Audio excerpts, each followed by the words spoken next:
نحمده ونصلي ونسلم على رسوله الكريم اما بعد فاعوذ بالله من الشيطان الرجيم بسم الله الرحمن الرحيم محمد رسول الله والذين معه اشداء على الكفار رحماء بينهم صدق الله مولانا العظیم وصدق رسوله النبی الکریم۔ السلام علیکم ناظرین، داستان صحابہ کرام کی اس عنوان کے تحت آج ہم 7ویں داستان آپ کی خدمت میں پیش کر رہے ہیں۔ یہ وہ لوگ ہیں جنہوں نے اسلام کے لیے عظیم قربانیاں دیں اور انہی کی کاوش کوشش اور جد و جہد کے سبب آج ہم اور ہمارے آباء و اجداد اور ہماری نسل مسلمان ہیں۔ اللہ تعالیٰ ان کے درجات بلند کرے۔ ان کی تعریف خود رب کرتا ہے کہ محمد صلی اللہ علیہ وسلم اللہ کے رسول ہیں اور جو لوگ ان کے ساتھ ہیں وہ کافروں پر بڑے سخت ہیں اور آپس میں بڑے نرم دل اور رحم دل ہیں۔ ناظرین، آج جس صحابی رسول کا تذکرہ کرنے جا رہے ہیں ان کا نام ہے ثمامہ بن آثال۔ یہ ثا سے ثمامہ اور آثال بھی ثا سے ہے۔ یہ نجد کے علاقے جہاں آج کل الریاض سعودیہ کا کیپٹل ہے، اس کے ساتھ علاقہ تھا یمامہ۔ وہاں ایک بادشاہ تھا ثمامہ بن آثال، یمامہ کے بادشاہ تھے اور بڑے باروب بادشاہ تھے۔ اس وقت جو عرب کے اندر ایسے بادشاہ جن کی قدر کی جاتی تھی، جن کی عزت کی جاتی تھی، جن کی حکم عدولی نہیں کی جاتی تھی، یہ ان میں سے ایک بادشاہ تھے۔ جب آقا صلی اللہ علیہ وسلم نے 6 ہجری کو خطوط لکھے مختلف بادشاہوں کو، تقریباً 7 مختلف بادشاہوں کو خطوط لکھے، جن میں سے ایک یہ بھی تھے ثمامہ بن آثال۔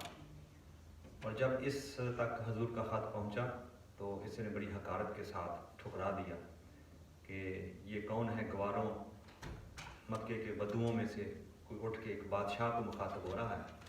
تو اس نے اس خط کو بڑی حقارت سے پھینک دیا، لیکن اسے کیا معلوم تھا کہ میری قسمت میں اسلام ہوگا اور میرا مقدر کا ستارہ چمکے گا اور میں مسلمان ہو جاؤں گا۔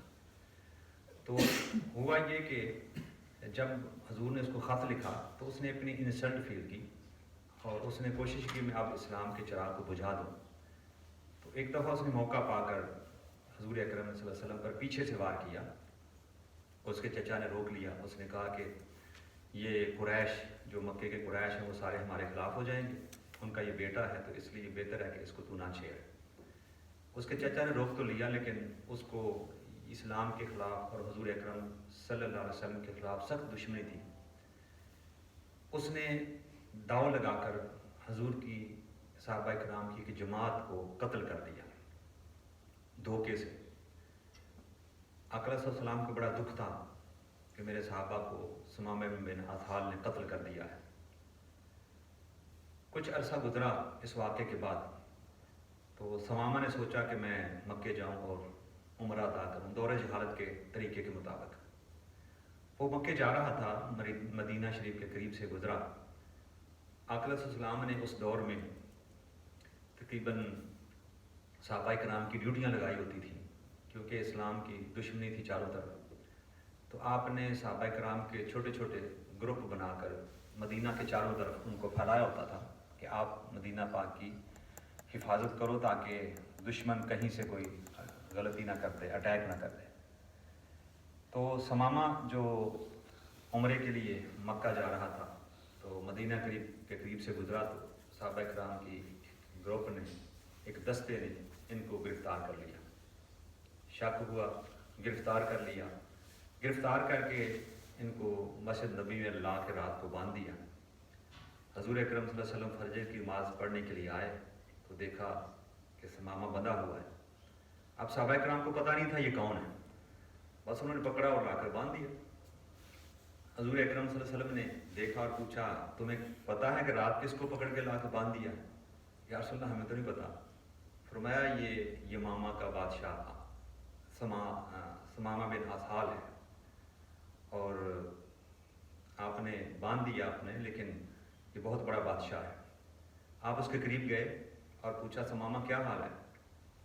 اس نے کہا کہ ٹھیک ہے۔ تیرے ساتھ کیا سلوک کیا جائے؟ اس نے کہا کہ میرے ذمہ آپ کے صحابہ کا خون ہے، مجھے پتہ ہے، تو بہتر ہے کہ مجھے قتل کر دیں۔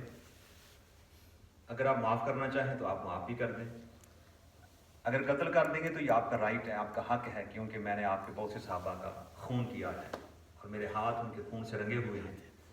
لیکن اگر آپ معاف کر دیں گے تو یہ آپ کی گریٹنیس ہے، بڑا پن ہے۔ اور اگر آپ کو مال چاہیے تو پھر آپ مجھے بتائیں، جتنا مال چاہیے میں جا کر بھیج دوں گا، کیونکہ میں بادشاہ ہوں، مجھے مال کی کوئی فکر نہیں ہے۔ تو ایسا ہی ہوا، ایک آقا علیہ السلام مسکرا کے آگے چل دیے اور حضور نے فرمایا کہ میرے گھر سے کھانا آنا چاہیے اس کے لیے، اور اونٹنی کا دودھ جو ہے وہ میرا جتنا یہ پیے، اس کو اور کچھ نہیں کہنا، بس یہ اس کو بندہ رہنے دو۔ آقا علیہ السلام جاتے، پہلے دن حال پوچھا اور حضور کے صحابہ کے سامنے آپ نے فرما دیا تھا کہ اس کا کھانا پینا میرے گھر سے ہو۔ یہ دشمن کے ساتھ جس نے بہت سے صحابہ کرام کو قتل کیا ہے، یہ میرے آقا کا یہ رویہ ہے۔ دوسرے دن پھر گئے قریب، پوچھا ثمامہ کیا حال ہے؟ اس نے عرض کیا کہ اے محمد صلی اللہ علیہ وسلم، میں نے آپ کے صحابہ کو قتل کیا ہے، آپ مجھے قتل کر دیں، لیکن اگر معاف کر دیں گے تو یہ آپ کا بڑا پن ہے، اور اگر آپ کو مال چاہیے تو جتنا مال میں کہتا ہوں آپ کہتے ہیں میں بیچ دیتا ہوں۔ حضور مسکرا دی اور آگے چل دی، کچھ نہیں کہا۔ اس خدمت ہو رہی ہے اس کی حضور کے گھر سے۔ اب قربان جائیں، یہ سرکار کا اسوہ تھا کہ دشمن کے ساتھ بھی مسکرا کے بات کرتے ہیں، اس کا حال پوچھتے ہیں۔ تیسرے دن پھر حضور نے قریب جا کر پوچھا ثمامہ کیا حال ہے؟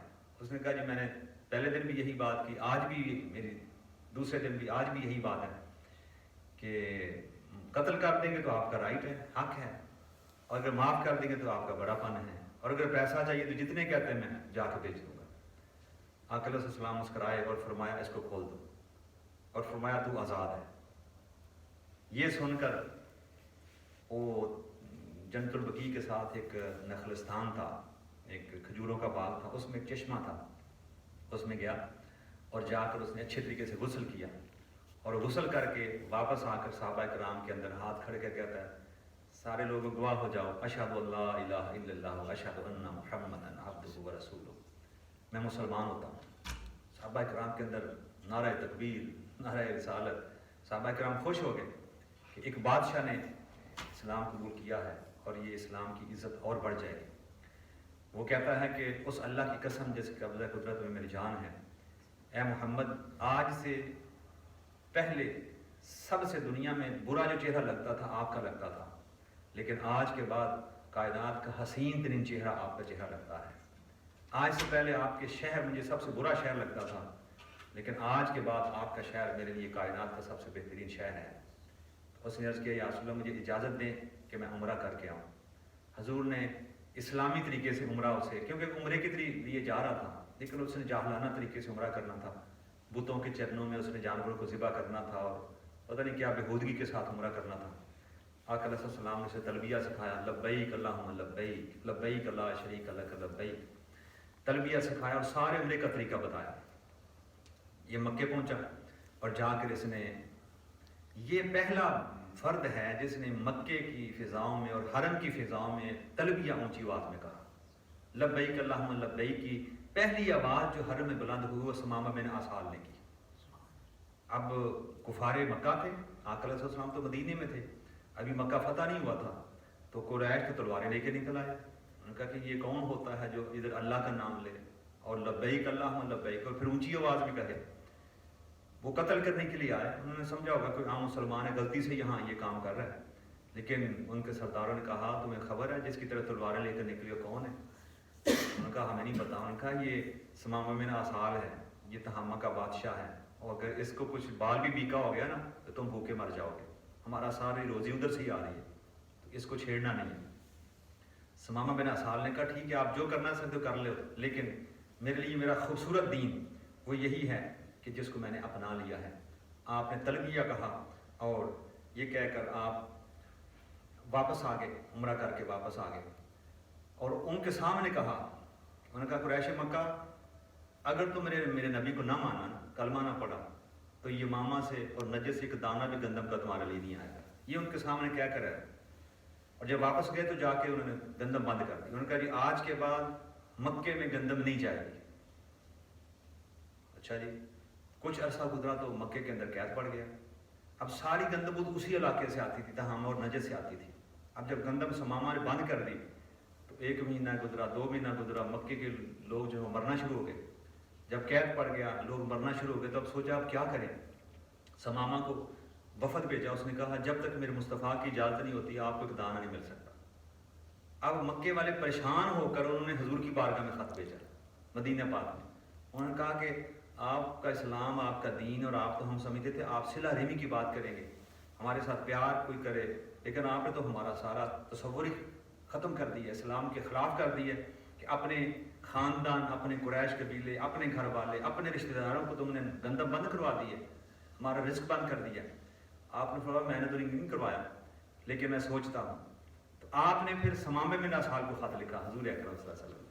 حالانکہ وہ کچھ قریش تھے، انہوں نے بدر لڑی، احد لڑی، خندق لڑی، انہوں نے ساری جنگیں اسلام کے خلاف لڑی، انہوں نے حضور کے خلاف لڑی.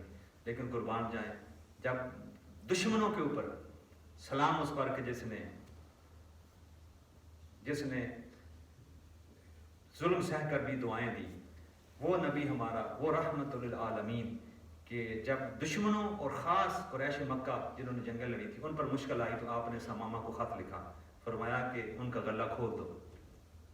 تو ثمامہ نے آرڈر دیا کہ ان کا غلہ کھول دیا جائے. پھر مکے میں ان کی شروع ہو گئی ترسیل شروع ہو گئی گندم کی. تو اس طرح مکے والوں نے پھر شکریہ ادا کیا کہ آپ نے ہمیں مرنے سے بچا لیا ہے. تو یہ وہ ثمامہ بن اسال اسلام کی تاریخ میں ایک ایسے ہیرو ہیں، تھے بادشاہ مگر پھر غلام مصطفیٰ بن کر آج ان کا نام دنیا میں روشن ہے اور قیامت ان کا نام روشن رہے گا. دعا اللہ تعالیٰ اسلام کی بنیاد میں جن لوگوں نے اپنی کاوشوں کو کھپایا، اپنے خونوں کو، اپنے وقت کو، اپنی جانوں کو، اللہ تعالیٰ ان کے درجے بلند کرے اور ہمیں ان کی سنت پر چلنے کی توفیق عطا فرمائے. السلام علیکم.